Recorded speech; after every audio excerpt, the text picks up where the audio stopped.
जिस माँ बाप ने अपने बेटे को चलना सिखाया, आज वही बेटा उन्हें अनाथालय छोड़ आया। लेकिन उसे नहीं पता था कि वो अपनी जिंदगी की सबसे बड़ी गलती कर रहा है।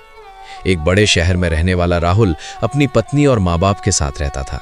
बचपन में राहुल के माँ बाप ने बहुत गरीबी देखी थी, लेकिन उन्होंने कभी अपने बेटे को कमी महसूस नहीं होने दी। माँ ने अपने गहने बेच दिए, पिता ने दिन रात मेहनत की। बस एक सपना था कि उनका बेटा बड़ा आदमी बने। समय बीतता गया और राहुल सच में बड़ा आदमी बन गया। बड़ा घर, बड़ी गाड़ी, सब कुछ था उसके पास, लेकिन उसके पास अपने माँ बाप के लिए समय नहीं था।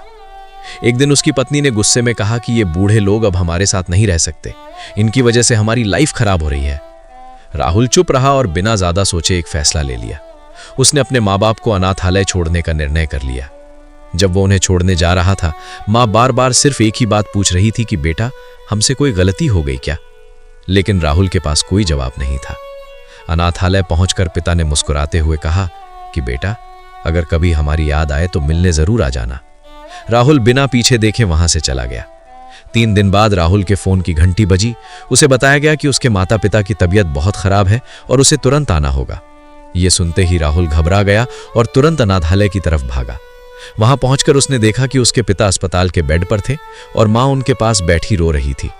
पिता ने राहुल को देखा और हल्की मुस्कान के साथ कहा कि तू आ गया बेटा, हमें पता था तू जरूर आएगा।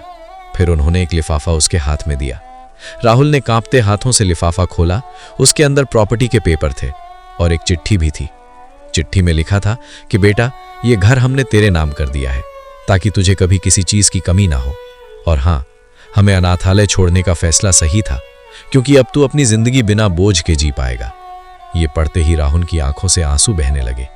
वो अपने पिता के पैरों में गिर पड़ा और रोते हुए बोला कि पापा, मुझे माफ कर दो, मैं बहुत बड़ा गुनहगार हूं।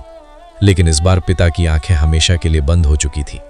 राहुल जोर जोर से रोने लगा और कहने लगा कि पापा, एक बार तो बोल दो कि मैं आपका बेटा हूं। मां चुपचाप खड़ी थी, क्योंकि उसने अपना सब कुछ खो दिया था। कभी कभी इंसान सब कुछ पाकर भी सबसे कीमती चीज खो देता है। माँ बाप बोझ नहीं होते, वो नींव होते हैं जिस पर हमारी पूरी जिंदगी खड़ी होती है।